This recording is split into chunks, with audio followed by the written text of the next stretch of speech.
Olá, boa noite. Está no ar o Aparecida Debate, para que você se informe e forme a sua opinião. E o Aparecida Debate de hoje vai falar sobre o sistema carcerário brasileiro, que carrega com ele números assustadores e uma realidade triste e sombria. A já conhecida superlotação dos presídios é um dos maiores desafios das autoridades dos três poderes. Mas em vez de diminuir, as celas ficam ainda mais cheias. E para piorar a situação, 1/3 dos detentos hoje sequer foram julgados. Ou seja, podem estar cumprindo pena por um crime que nem cometeram. E todo esse cenário se tornou ainda mais grave com a pandemia da Covid-19. Como pedir distanciamento num espaço que deveria ser para até 5 pessoas, mas onde convivem 30, 40 e às vezes 50 pessoas? Sem falar na total falta de higiene. Resultado, o vírus se espalhou rapidamente no cárcere e rapidamente também contaminou presos, agentes e funcionários do sistema penitenciário. E ao contrário da média nacional, apenas a metade da população carcerária foi totalmente vacinada contra a Covid-19. E para nos ajudar a entender melhor o tema desta noite, convidamos para participar do programa de hoje a irmã Petra Silva. Ela é coordenadora nacional da Pastoral Carcerária Religiosa. Ela faz parte da Congregação das Irmãs Missionárias de Cristo, formada em Direito pela PUC de Goiás, tem especialização em Direitos Humanos e em Direito Penal e Processo Penal pela mesma instituição. Nascida na Alemanha, veio para o Brasil em 1991.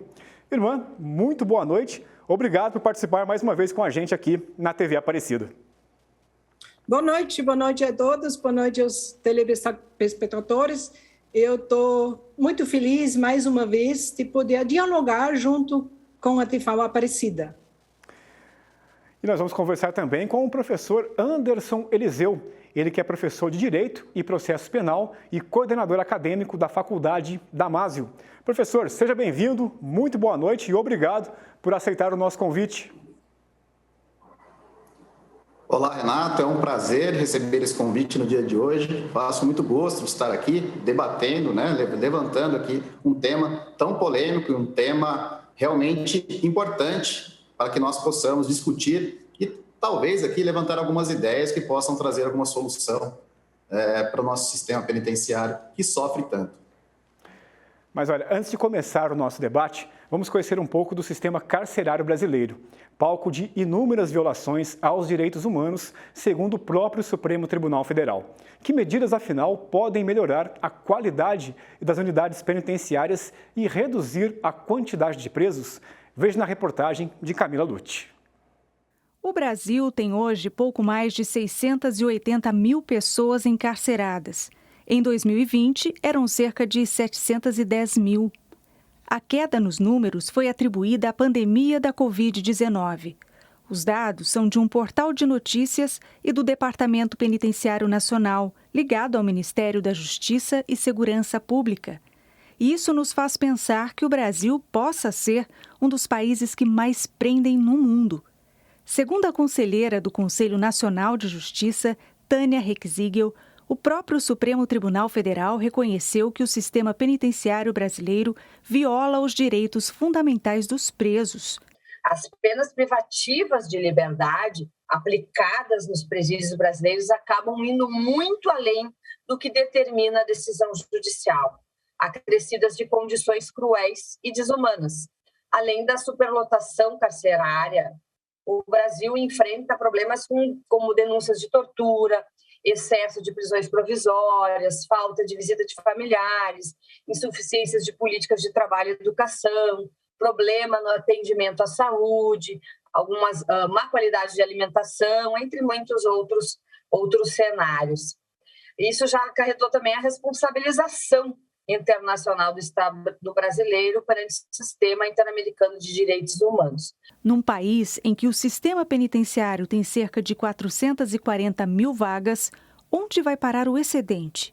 Embora o sistema, de fato, enfrente, o sistema penitenciário enfrente uma superlotação, a construção de vagas tem se mostrado uma política pouco efetiva para solucionar este problema. Além de demandarem ainda muitos gastos do poder público, novas vagas acabam impulsionando algumas novas detenções futuras, perpetuando o problema, né? Quando o ideal seria reduzir o inchaço do sistema, reservando as prisões a casos específicos. Nesse sentido, sempre a falta de vagas é mais um sintoma do que a causa da crise nesse quesito particular com relação à superlotação do sistema carcerário. Para a conselheira, ainda é preciso pensar na quantidade e na qualidade das prisões no Brasil, além de alternativas de penas como monitoramento eletrônico, entre outros. O inchaço da massa carcerária também acarreta outras dificuldades para o Estado. Promover ações dignas de cumprimento da pena, especialmente no cenário de crise fiscal e econômica dos últimos anos, agravado ainda mais com a pandemia do coronavírus, né?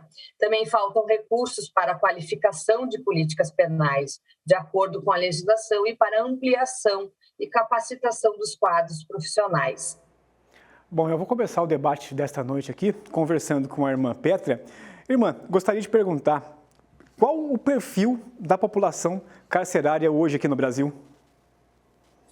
O perfil da população carcerária hoje é bem claro que mostra uma política criminal de seletividade. Quem está preso hoje são pessoas pretas, jovens, pessoas periféricas, mulheres solteiras, mães, morando em favelas, nas periferias, no território mais pobre. Essa questão de um projeto político de seleção para uma determinada população brasileira mostra bem claro o perfil, que são, como eu já falei, as pessoas negras, pobres, jovens. Professor Anderson, caso queira complementar a resposta da irmã Petra, mas gostaria de te perguntar também, na sequência, quais os principais problemas do sistema carcerário em nosso país? Bom, quando nós analisamos, né, o sistema carcerário, nós verificamos aqui um problema histórico, né? O Brasil, através das políticas, desde a época do Império até hoje, foi uma política voltada para as pessoas que tinham dinheiro. Muitas pessoas realmente, como os escravos, né, ficaram à margem da sociedade. Isso resultou em muitas insatisfações, né, da população, e principalmente na parte econômica, onde nós temos algumas pessoas que foram privilegiadas e outras deixadas à margem da sociedade realmente.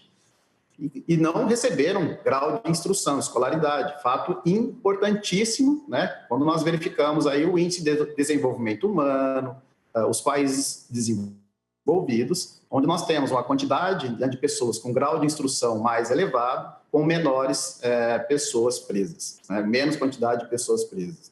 Então, isso acho que é um dado muito importante. Trazendo para a atualidade, né, nós temos hoje um sistema penitenciário extremamente cheio, né? Os presídios não comportam a quantidade de presos, a própria reportagem que nós vimos nos traz esses dados, né? E nós tivemos um decréscimo, na verdade, do último de 2020 para 2021, nós tínhamos 702 mil presos, hoje em torno de 680 mil. A pandemia reduziu a quantidade de crimes. Será que foi isso que aconteceu? Eu não acredito que as pessoas pararam um pouco de circular, ficaram com medo do Covid, né? Então, isso também ajudou a redução na quantidade de crimes e processos em andamento. Então, nós temos que também analisar o sistema judiciário. Quais os problemas que nós temos, né? Indo para a sua pergunta, nós temos inúmeros problemas, né? Falta de juízes, falta de vagas especializadas, nós temos poucos agentes penitenciários, a quantidade de vagas, né, de presídios é suficiente? Nós sabemos que não, nós temos 450 mil vagas para 680 mil presos. Como é que nós vamos fazer isso? Como cumprir isso?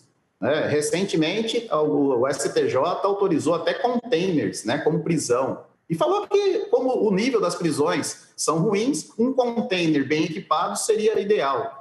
Eu não concordo com isso, né? Eu acho que as pessoas precisam, né, ter dignidade dentro de um presídio. Mas aí a gente vai aprofundando aqui durante a entrevista, senão eu viro uma palestra aqui com vocês. Pois é, irmã Petra, e na opinião, né, sua, esses realmente são os principais problemas do sistema carcerário aqui no Brasil, ou tem outros ainda? Eu iria até colocar mais concreto. Na pandemia, os problemas se agravaram bastante, em todas as dimensões. Os direitos humanos estão sendo violados em todos os níveis. A superlotação aumentou, as condições precárias de higiene, falta e racionamento de água. E se tem água, é racionado de manhã 20 minutos, à tarde 20 minutos, e água de má qualidade. Água suja, contaminado. Nós temos denúncias de muita fome, como as familiares também já são 2 anos quase que não tem visita, e sabemos que as familiares levam comida. Então, a fome aumenta. As pessoas que recebem o alvará nesse tempo saem magros. A tortura aumentou. Por causa que o cárcere fechou, nossa pastoral carcerária, 2 anos, que em março vai ser 2 anos, que não tem visita religiosa, o acesso à pessoa presa dificulta bastante para verificar como que está a situação no cárcere. O que nós percebemos realmente que dos relatos das pessoas presas que recebem o alvará, que a situação está muito, muito pior. No nosso banco de dados, que recebemos denúncias, triplicou as denúncias nesses 2 anos que estamos em fase de pandemia. Então, essa política do sistema carcerário, que é uma máquina de matar e moer gente, especialmente gente negra, pobres, jovens, então, descaradamente. Então, para nós, da pastoral carcerária, nós não falamos que é uma crise, é um projeto político, realmente. E a responsabilidade, então, acho que deveríamos falar bastante quem é responsável hoje. Cadê os órgãos da execução penal que têm o poder e a responsabilidade para visitar? Nós temos notícias que o juiz, o promotor, nem entra no cárcere, mas faz uma visita de fiscalização via online, o que achamos um absurdo. Então, não conhecem a realidade de verdade. Eu sempre falo que não pegam o cheiro da cadeia. Para conhecer, é importante entrar. Embora aconteceu, ontem recebi uma notícia de uma visita de um promotor do Ministério Público de Goiás, fazendo uma visita de fiscalização no complexo prisional e na Presídio de Goiânia, depois que 141 entidades fizeram uma nota pública sobre essa situação de tortura no sistema de Goiás. O promotor fez uma visita em loco e saiu falando que está tudo bem, que essas denúncias não procedem. As denúncias do AB, do Comitê de Prevenção e Combate à Tortura. Então, tem uma discrepância, especialmente no Ministério Público e do Poder Judiciário, de que eles estão olhando para esse sistema prisional que é altamente torturante. Irmã, seria a minha próxima pergunta para você. Você já respondeu um pouco, vou até passar para o professor Anderson, que é justamente isso. Parece que ninguém se responsabiliza pelo sistema carcerário aqui, não é, professor? Nós temos o DEPEN, que é o Departamento Nacional, né, que cuida desse setor. Mas quando nós analisamos os estados, realmente eles têm políticas públicas e verbas destinadas à segurança diferentes, né? Então, se nós pegarmos o estado de São Paulo, que é um estado rico, perante os outros estados do Brasil, nós temos uma qualidade do sistema penitenciário um pouco melhor aparelhada.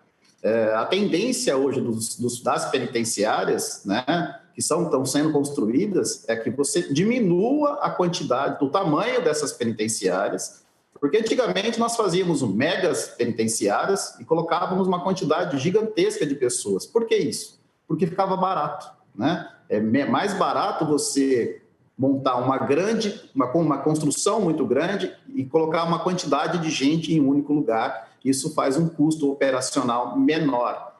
Mas não é isso que nós estamos preocupados, né? Nós estamos aqui conversando, dialogando, para que nós consigamos melhorar essa situação.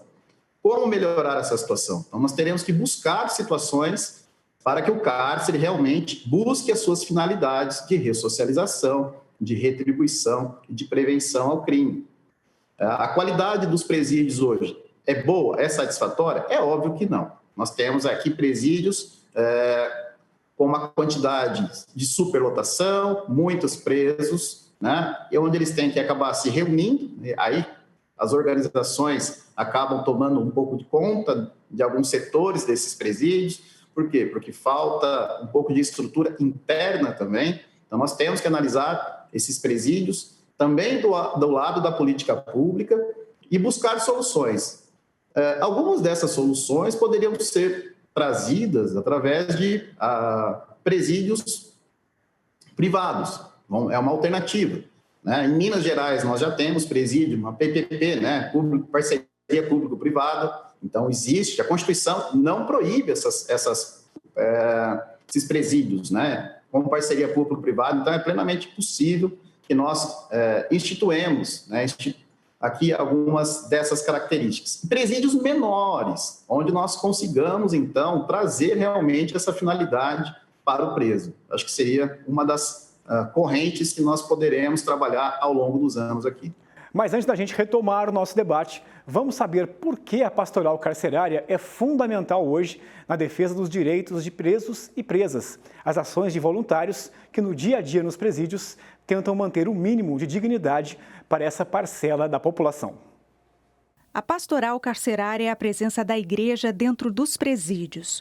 Os voluntários levam atendimento religioso, escuta, acolhimento, atenção aos presos e também agem em casos de violação dos direitos humanos e da dignidade humana. Como está no documento Aparecida, todo o processo evangelizador envolve a promoção humana. A Rosilda exerce muito bem essa missão como coordenadora nacional para a questão da mulher presa. Nas suas visitas aos presídios, ela ajuda as detentas a encontrarem um novo sentido para a vida, mesmo quando estão presas, longe da família e dos filhos. Nós temos uma realidade de uma mãe que está nos dias da criança sair e nós fomos saber se a criança ia ficar com a mãe, o que ela decidiu, como que ela vai fazer. Ela falou, não sei. Eu não conhecia minha mãe. Eu morei na rua há muito tempo. Fui para reformatórios, para adolescente. Um dia, na casa da minha avó, eu vi o endereço da minha mãe, porque minha mãe tinha me abandonado. E eu fui até lá, para saber por que ela me abandonou. E ela nos disse que a mãe dela, quando olhou para ela, disse, toda vez que eu olho para você, eu lembro que eu fui estuprada. Eu não quero te ver. Como condenar essa moça? Como condenar essa mãe? Que é o que a sociedade faz. Condena. Além dessa mãe, a Rosilda e outras voluntárias da pastoral carcerária apoiam outras mulheres, inclusive as que já cumpriram a pena e ganharam a liberdade, como a Marigelo, sobrevivente ao cárcere, como ela gosta de ser chamada. E nessa luta, né, de desencarceramento foi onde eu vim a conhecer, né, a Rosilda, né, a irmã Petra.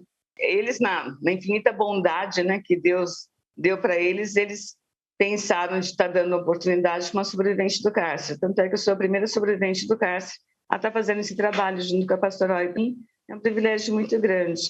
É um contrato temporário de 6 meses, mas é uma oportunidade também para ela se sentir bem, acolhida e, quem sabe, daí surgem mais oportunidades. Vamos continuar rezando e acreditando que é possível. Para a coordenadora, a pastoral carcerária tem sim um poder transformador, mas a justiça precisa ser mais ágil. A legislação diz que o juiz deveria ver cada caso a caso, olhar o todo mas, na verdade, é olhado apenas aquilo que aquela mulher fez. A sua realidade social, política, toda a sua realidade não tem nenhum cuidado. A grande maioria que estão lá são mulheres negras, periféricas, pobres. 70% são mães e que fazem que a maioria pelo delito de drogas, que fazem esse transporte para sustento da casa. Talvez precisamos juntos, enquanto igreja, sociedade, trabalhar uma atividade que eu chamo de porta de saída, políticas públicas para essas mulheres lá na periferia, lá onde ela mora. Falta trabalho, falta educação. Irmã Petra, a gente vai falar daqui a pouco já, né, o que a gente conversou no primeiro bloco, sobre a questão de soluções para os presídios. Mas aproveitando até o gancho da matéria que a gente acabou de ver aí, gostaria que você falasse um pouco mais para a gente sobre a situação das mulheres, né, nos presídios, quais outros problemas elas enfrentam? As mulheres, sem dúvida, sofrem bem mais no cárcere do que a pessoa do homem. Só olhando na questão da saúde, o corpo da mulher necessita totalmente atendimento diferente. A mulher precisa muito mais a atenção na questão da relação com os filhos, que quando nós falamos com as mulheres, a primeira preocupação é o filho, que os filhos, as filhas, né, que o homem muitas vezes não tem. E uma outra questão que eu acho que diferencia bastante a questão da mulher encarcerada é a solidão, o abandono da mulher. Quando nós visitamos um presídio, no dia da visita, um presídio feminino, as visitas são poucas. No presídio masculino, tem uma fila de pessoas familiares, as mulheres, as esposas que visitam. As mulheres são muito mais abandonadas. E, pelo poder judiciário, pela sociedade, são julgadas moralmente. Como que uma mulher pode fazer isso? Será que ela não pensou nos filhos? Eu já escutei isso em audiências com o juiz falando isso. Então, esse julgamento moral é muito forte. E o aumento da encarceramento da mulher aumentou 400% nos últimos anos aqui no Brasil.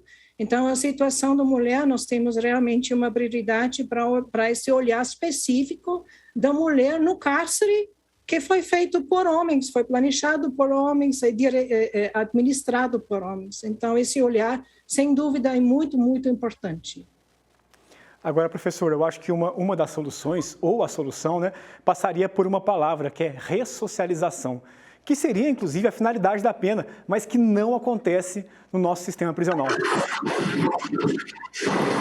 Exatamente. Quando nós analisamos o sistema penitenciário nacional, né, nós temos 3 pilares, que seriam a retribuição, quando a pena foi criada, né, sistema penitenciário também aí voltado lá para a Idade Média, com a própria Igreja Católica, né, penitência vem, né, penitenciário vem de penitência, pagar penitência. Existia essa retribuição, depois a ideia de prevenção, né, mostrar para a sociedade que ela não deve praticar delitos. E aí, uma ideia mais moderna, a ressocialização, é trazer o quê? Esse preso que foi levado ao cárcere, ensiná-lo a uma profissão, ensinar ele a uma aptidão, para que ele possa sair daquele cárcere, ser reinserido à sociedade de uma forma que ele consiga se autossustentar, né, ou sustentar a sua família de uma forma digna e humana. Essa ressocialização, ela acontece? Nós analisamos e ela acontece muito pouco. Se nós pegarmos as estatísticas, 75% da população carcerária é reincidente. Ou seja, a cada 4 presos, 3 voltam para o sistema penitenciário. É uma quantidade muito grande, né? Isso mostra o quê? Que realmente não traz efetividade essa ressocialização do preso. Como que nós poderíamos trazer essa ressocialização? Realmente ensinando uma profissão, um ofício dentro do sistema penitenciário, né? A lei de execução penal, ela traz no artigo 33, né, que o preso ele tem o direito ao trabalho e é dever dele. Caso ele não faça, ele não trabalhe, ele comete falta grave. Então, o que a falta grave vai ocasionar? Vai travar todos os seus benefícios, progressão de regime, livramento condicional e assim por diante. Então, quando você analisa a sistemática da lei de execução penal, ela tem uma sistemática boa. Quais são os problemas? Os problemas é a efetivação dessas políticas dentro dos presídios. E aí, como é que nós poderíamos buscar isso? Parcerias, empresas, né, que pudessem levar até o cárcere e ministrar aulas profissionalizantes para que esses presos realmente possam sair de lá com uma profissão.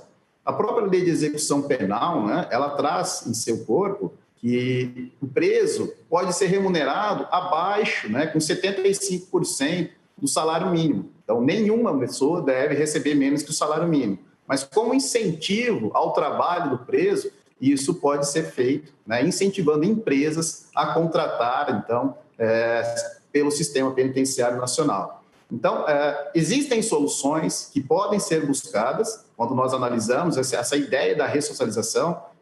Também temos o estudo, deve ser muito importante, esses presos devem estudar, nós deveremos levar uma qualidade de ensino para eles. Mas será que eles recebem esse benefício de qualidade, saem de lá preparados?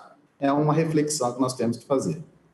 Irmã Petra, ressocialização seria mesmo a palavra fundamental? E as empresas teriam que ser mais incentivadas, como diz o professor, a ajudar nessa situação?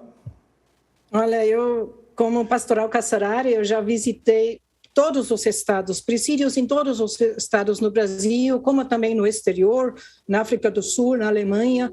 Eu não acredito nessa palavra de ressocialização, ou reeducação.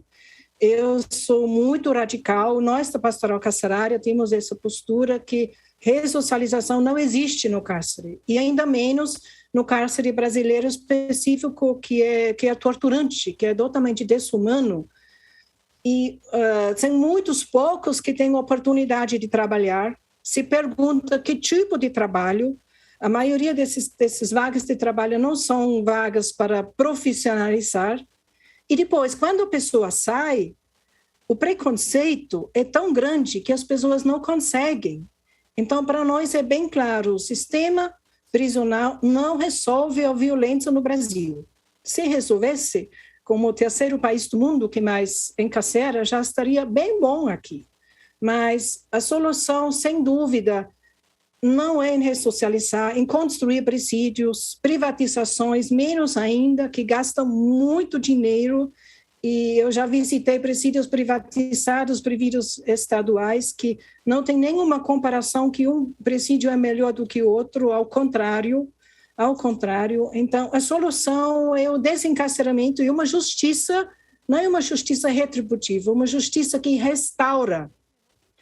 Então, nós trabalhamos muito na prioridade da justiça restaurativa, que apresenta uma solução de conflitos, se passeia em outras bases, outras metodologias, que agora seria assim, além do tempo de aprofundar, mas eu não acredito nessa justiça retributiva, nessa justiça punitiva, e, ao meu ver, é uma justiça vingativa. Irmã, só um momentinho, professor. Falando da justiça, né? Uma justiça mais rápida ajudaria a melhorar o sistema? Já que hoje se demora muito para julgar um preso no Brasil?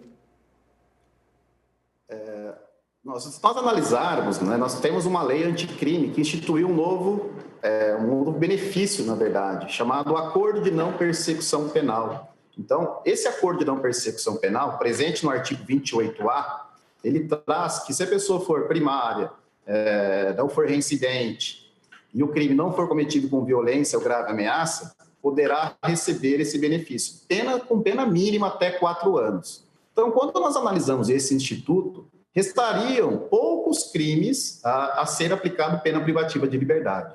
Então, já existe, né, a partir de 2020, quando foi sancionada a lei, esse acordo de não persecução penal, é um acordo feito entre o advogado e o seu cliente, o réu, junto ao Ministério Público. Então, existe essa possibilidade hoje de acordo de não persecução penal para crimes com pena mínima, até 1 ano. Então, se a pena do crime for até 4 anos, ele poderá receber esse benefício. Quando nós analisamos isso, gerará um desencarceramento. Então, A longo prazo, é óbvio que não será de imediato, mas a quantidade de processos realmente ele diminuirá. Se nós analisarmos hoje os processos em trâmite nas justiças, se você pegar uma pauta de audiência, muitos, de 10, 8 serão de acordo de não persecução penal, ou seja, uma redução aí de 80% no volume de processos em trâmite, que gera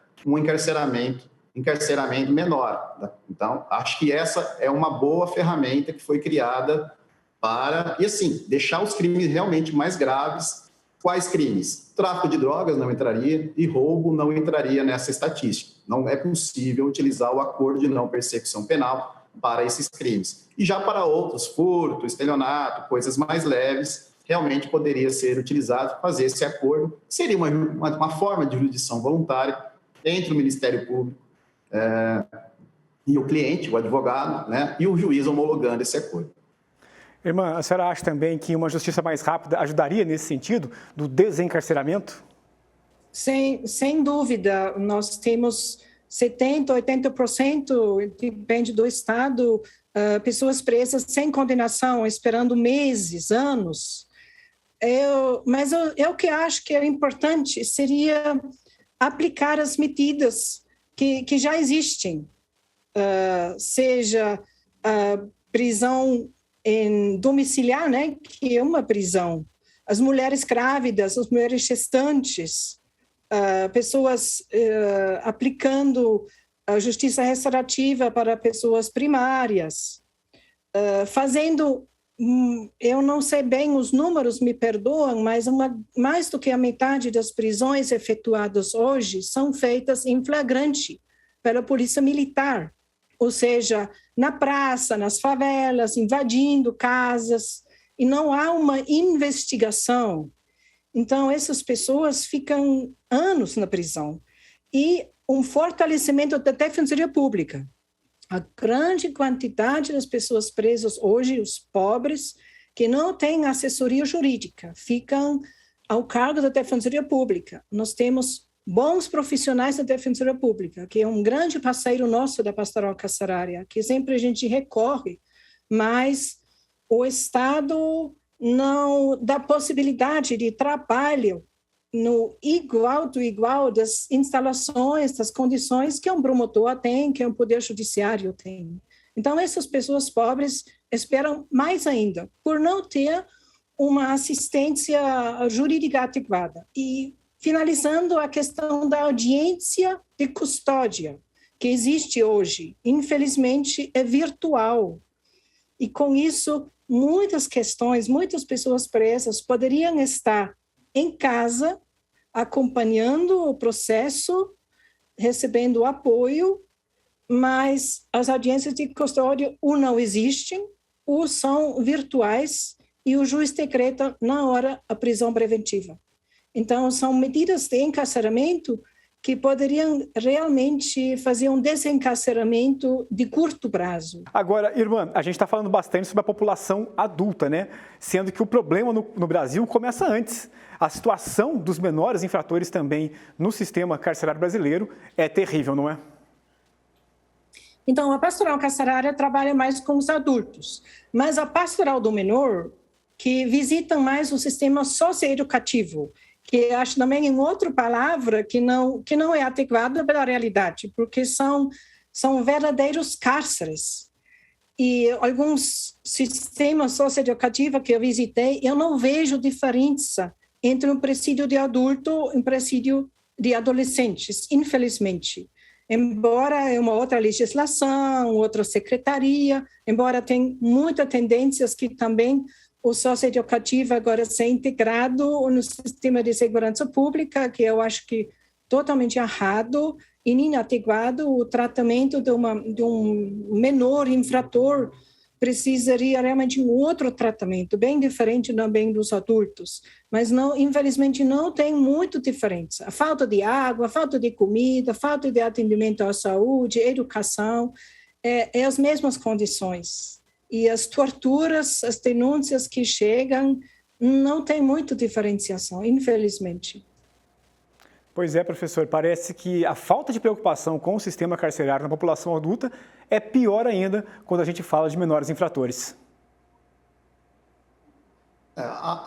O ECA, né, foi criado no Brasil pela Lei 8.069, e ele traz algumas... É uma boa lei, vamos dizer assim, traz muitos benefícios e cuida bem na lei, né? Mas na hora que nós analisamos o sistema, realmente, na prática, ele deixa um pouco a desejar. Se nós analisarmos alguns números, né, o Brasil tem em torno aí de 28 mil infratores, né, pessoas que estão sobre a internação. Então, é um número razoável quando nós analisamos os menores. Dentro dessa estatística, nós temos aqui quais são os crimes que os menores vão praticar. E por que eles praticam isso? Né? Geralmente são porque, dentro da sua casa, eles não têm condições econômicas para se sustentar ou os pais não conseguem trazer um benefício. E como eles são corrompidos de forma mais fácil, tendo em virtude que ainda são adolescentes ou até mesmo crianças, vendo o tráfico, vendo as coisas fáceis, dinheiro fácil crescendo, eles são facilmente corrompidos por pessoas de má índole, vamos pensar dessa forma, que levam essas pessoas, cativam, recrutam pessoas menores, no caso, a praticar delitos. Então, nós pegamos aqui o tráfico de drogas, ele é responsável aí por 22% dos infratores. Roubos, 80%. Então, muito voltado ao quê? A dinheiro, né? Falta de dinheiro, falta de instrução também e falta de educação. Acho que um grande problema no Brasil é educação. As crianças precisam ter uma melhor formação.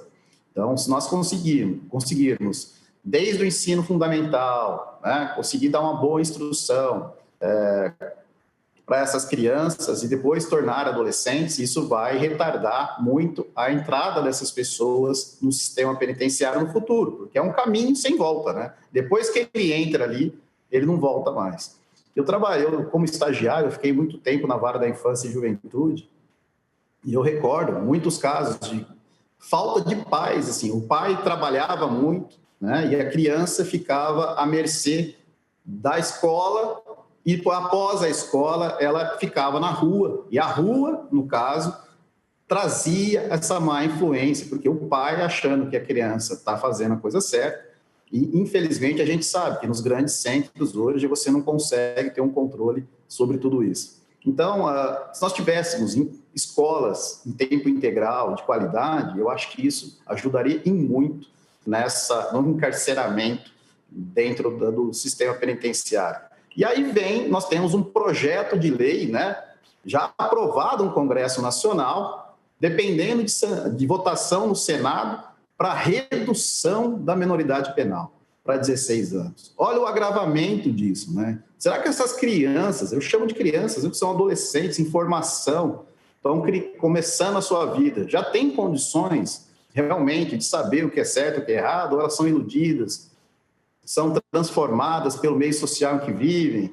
Então, será que reduzir a idade vai trazer essa solução? Nós vamos encarcerar ainda mais pessoas. Então, está em votação.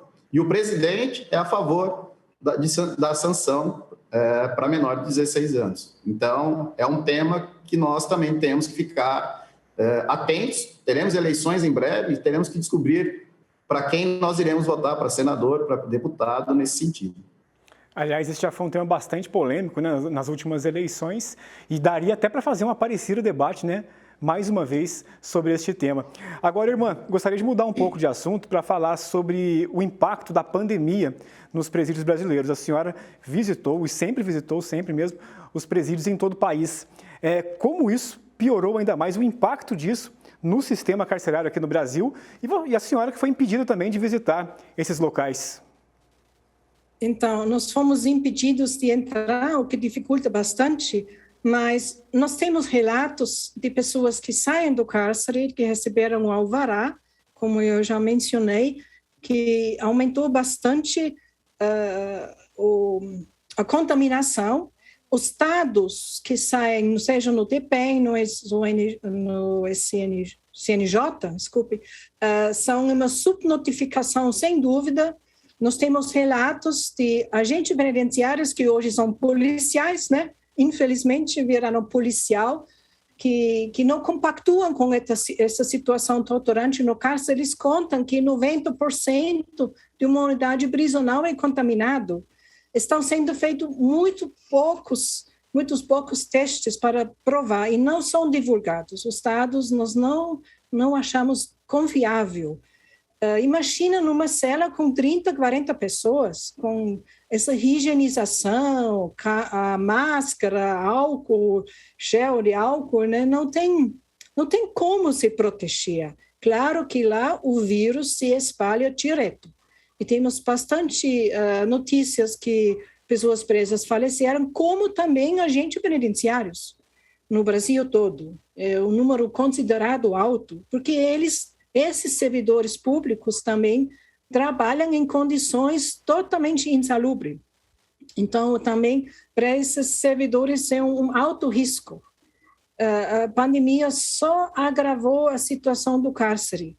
E, infelizmente, o governo não tem essa atenção. As vacinas demoraram. Até hoje não sabemos quantas pessoas realmente foram vacinadas e se foi feito já a segunda ou terceira vacina. As notícias oficiais são realmente não confiáveis. A gente sempre escuta que é bem maior do que os dados que foram divulgados até agora. Pois é, professor. E aí, como a irmã está falando, né, além de todos os problemas, além das medidas de higiene que realmente não foram feitas nos presídios, tem essa questão da vacinação. A gente não sabe qual a população carcerária que já foi vacinada. Nós tivemos um grande problema entre os estados, né? Quando nós analisamos alguns estados, a vacinação correu de uma forma mais rápida e outros estados de uma forma mais... Aí, um pouco de política pública, né? Quando nós analisamos o estado de São Paulo, foi divulgado que nós temos 94% da população carcerária vacinada. Isso é uma estatística. Agora, será que podemos confiar nessas estatísticas? Nós, em tese, acreditamos que tenha sido. Então, e no começo da pandemia, muitos habeas corpus, chegando até aos tribunais de pessoas que realmente tinham comorbidades, e o tribunal, em muitos casos, acabou liberando essas pessoas, né? Por quê? Como é que ninguém conhecia direito essa doença, né? Esse vírus, ele chegou avassalador, contaminando muitas pessoas, morrendo muitas pessoas, e realmente a vacinação ela veio estancar boa parte desse medo, né? Ou seja, analisando aí as estatísticas, depois da segunda dose, né, da imunização, muitos foram até internados, mas com uma taxa de mortalidade um pouco menor, né? Bem menor, na verdade. Analisando o sistema carcerário, concordo plenamente, né? Ali a falta de higiene é muito grande. A própria irmã aqui menciona a qualidade da água. Será que todos lá têm álcool em gel, como nós temos fora? Então, o contato muito próximo entre eles. Se nós analisarmos ali, morreu... dados estatísticos, tá? Morreu mais agente do que preso. Soltaram uma informação de 234 agentes penitenciários morreram em virtude do coronavírus. E 200 presos. Então, essa doença, ela entrou no presídio como? Né? Pode ser pelos agentes penitenciários. Teria que ser feito testagem em massa, testagem todos os dias, os agentes penitenciários... Para entrar no presídio, teriam que ser feitos PCR, para saber, porque a pessoa está assintomática, entra num presídio. Nós temos isso nas nossas famílias, né? Muitos assintomáticos acabaram passando de um para o outro, e isso que a gente se precaveu, teve a precaução, usou máscara, e mesmo assim houve a contaminação. Então, encarceramento em massa é complicado, tem que tomar o dobro de cuidado, então... Vacinação para essas pessoas é urgente. Tem que vacinar toda a população carcerária de forma urgente. Ô, irmã, e a sociedade brasileira ainda tem muito preconceito, né? Com o presidiário, com o sistema penitenciário aqui no nosso país. Sim, eu acredito que até aumentou nos últimos anos. Eu mesmo percebo, eu mesmo recebo e-mails e mensagens no WhatsApp, que essa irmã só cuida de bandidos, e bandido morto é um bandido bom, né? É o bandido morto, esse provérbio. Infelizmente, isso aumentou também dentro da nossa igreja, o que me dói mais ainda. Nós falamos tanto de perdão, de misericórdia, de acolher, e nós não somos capazes de acolher o irmão ou irmã, e já julgamos. E não só a pessoa presa, mas toda a família juntos sofre essa punição e essa perseguição que é o preconceito. Então, isso é uma coisa que eu acho que nós cristãos, nós precisaremos realmente fazer uma reflexão como que a gente acolhe esse irmão e essas irmãs que chegam a esse ponto de fazer um ato de infração que o governo, que o Estado julga como crime. E não só, mas não é todas as pessoas presas são culpadas nesse sentido. Nós temos muitos relatos de inocentes. E agora, recentemente, o Anderson, sem dúvida, tem casos também nesse sentido, que com essas câmaras de reconhecimento facial, quantas pessoas negras foram reconhecidas por causa de uma foto e já é julgado. E a população fala matar, prender. Hoje até mata muito e não prende menos, se olharmos a violência policial que acontece na rua. Então, realmente, nós precisamos fazer uma reflexão profunda dos nossos valores evangélicos para olhar o outro, para ter uma outra visão e uma outra solução de conflito. E, como eu já falei, a justiça restaurativa ajuda bastante nessa reflexão de uma outra justiça. Irmã, estamos chegando ao fim do nosso programa, temos apenas aí uns 4, 5 minutos. Gostaria de fazer uma pergunta para os dois. O nosso editor-chefe aqui, o Eduardo Miranda, fez um documentário, uma reportagem especial, da qual a senhora participou, que era O Mundo Sem Cárcere, que foi premiado pela CNBB, a Conferência Nacional dos Bispos do Brasil. E a minha pergunta é justamente essa: um mundo sem cárcere é um sonho distante ou uma realidade próxima? Começando por você, irmã. É um sonho distante e é próximo. O desencarceramento é longe, utopia, mas também é próximo. Cada mulher que consegue um alvará, cada homem que sai do presídio e recebe um serviço e a família acolhe, a comunidade acolhe, a paróquia acolhe, acontece um mundo sem cárcere. Então, é um reino de Deus que existe já, que celebramos já quando estamos juntos e celebrar o perdão, a misericórdia, e também é longe. Então, é possível, sim. Um mundo sem cárcere vai pelo desencarceramento. Professor. Eu acho que nós estamos no caminho do desencarceramento. As políticas públicas realmente estão voltadas a punir crimes mais pesados. Eu não vejo um total, 100% do desencarceramento, mas eu vejo, sim, o sistema voltado à punição de crimes mais graves e mais pesados. Isso eu concordo. Nós temos que ter... As pessoas precisam sentir que o Estado também vai punir essas pessoas. Como? Aí eu concordo que o sistema que nós temos hoje, ele não funciona, né? Ele deixa muito a desejar. Então, nós temos que melhorar e muito o nosso sistema penitenciário. Quem sabe, né? Punindo somente crimes mais graves, trazendo melhores condições para esses presídios, talvez nós consigamos, de uma certa forma, modificar o sistema penitenciário nacional. E buscar algumas outras, prisão domiciliar, meios alternativos de soluções de conflitos, né? O ANPP que foi introduzida, a transação, suspensão condicional do processo. Então, são meios que nós temos para utilizar e realizar realmente um desencarceramento. Isso vai ocorrer? Como eu disse anteriormente, essa ANPP que foi criada, ela vai gerar um menor número de presos. Com certeza isso vai acontecer ao longo do tempo, tá? Não é imediato. Mas nós temos que nos preparar e também, aí sim, preparar uma polícia, preparar o sistema penitenciário para que ele consiga efetivamente trazer melhores condições para essas pessoas dentro dos presídios.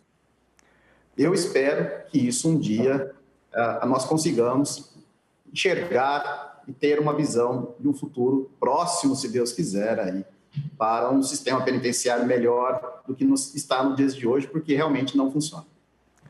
Obrigado, professor. E assim encerramos o Aparecida Debate de hoje. Falamos sobre o sistema carcerário brasileiro. Eu quero agradecer então aqui a irmã Petra Silvia, coordenadora nacional da Pastoral Carcerária, e também o Anderson Eliseu, que é professor de Direito e Processo Penal e coordenador acadêmico da Faculdade Damásio. Muito obrigado, boa noite e obrigado pela presença, pela participação com a gente aqui nesta noite, professor, irmã. Obrigada pela participação, foi um grande prazer. Doutor Anderson, Renato. Foi um prazer. Obrigada. Irmã, foi um prazer conversar com você. Renato, muito prazer.